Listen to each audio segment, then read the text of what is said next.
Hello everyone, welcome to Sanmarga classes. ಮುಂದಿನ ಪ್ರಶ್ನೆ ವಾಯುಗೋಳ ಎನ್ನುವಂತಹ ಚಾಪ್ಟರ್ ಇಂದ ಉಷ್ಣಾಂಶದ ಮೇಲೆ ಪ್ರಭಾವ ಬೀರುವ ಅಂಶಗಳನ್ನ ತಿಳಿಸಿ. ಭೂಮಿಯು ಪಡೆಯುವಂತಹ ಎಲ್ಲ ಶಕ್ತಿಗಳಿಗೂ ಸೂರ್ಯನೇ ಮೂಲ ಅಲ್ವಾ. ಸೊ ಸೂರ್ಯನಿಂದ ಭೂಮಿಯು ಪಡೆಯುವ ಶಾಖವನ್ನ ನಾವು ಸೂರ್ಯಜನ್ಯ ಶಾಖ ಅಂತ ಕರಿತೀವಿ. ಇದೇ ಉಷ್ಣಾಂಶ. ಸೊ ಉಷ್ಣಾಂಶದ ಮೇಲೆ ಪ್ರಭಾವ ಬೀರುವ ಉಷ್ಣಾಂಶವನ್ನು ಹೇಗೆ ಅಳಿತೀರಾ ಮಕ್ಕಳೇ? ಸೆಂಟಿಗ್ರೇಡ್ ಅಥವಾ ಫ್ಯಾರನ್ ಹೀಟ್ಗಳಲ್ಲಿ ಅಳೆಯಲಾಗುತ್ತದೆ. ಸೆಂಟಿಗ್ರೇಡ್ ಅಥವಾ ಫ್ಯಾರನ್ ಹೀಟ್ಗಳಲ್ಲಿ ಉಷ್ಣಾಂಶವನ್ನ ಅಳೆಯಲಾಗುತ್ತೆ. 40 ಡಿಗ್ರಿ, 50 ಡಿಗ್ರಿ, 30 ಡಿಗ್ರಿ ಈ ತರ ನಾವು ಸೆಂಟಿಗ್ರೇಡ್ ಅಲ್ಲಿ ಅಳಿತೀವಿ ಇಲ್ವಾ.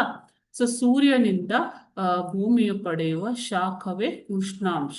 ಓಕೆ, ಸೂರ್ಯನಿಂದ ಭೂಮಿಯು ಪಡೆಯುವ ಶಾಖ.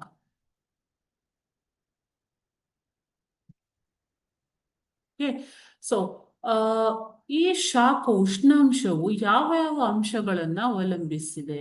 ಅಕ್ಷಾಂಶ, ಒಂದು ಸ್ಥಳದ ಎತ್ತರ, ಓಕೆ, ಸಮುದ್ರ ಮಟ್ಟದಿಂದ ಇರುವಂತಹ ದೂರ, ಭೂಮಿಯ ಮಟ್ಟದಿಂದ ಎಷ್ಟು ಎತ್ತರದಲ್ಲಿದೆ, ಸಮುದ್ರದಿಂದ ಎಷ್ಟು ದೂರವಿದೆ, ಮಾರುತಗಳು ಹೇಗೆ ಬೀಸುತ್ತವೆ ಆ ಪ್ರದೇಶದಲ್ಲಿ, ಸಾಗರಗಳು ಯಾವುವು, ಪ್ರವಾಹಗಳು, ಅಲ್ಲಿ ಉಂಟಾಗುವಂತಹ ಪ್ರವಾಹಗಳು, ಮೋಡ, ಮಳೆ ಇತ್ಯಾದಿಗಳ ಮೇಲೆ ಉಷ್ಣಾಂಶವು ಅವಲಂಬಿಸಿದೆ. ಓಕೆನಾ ಮಕ್ಕಳೇ?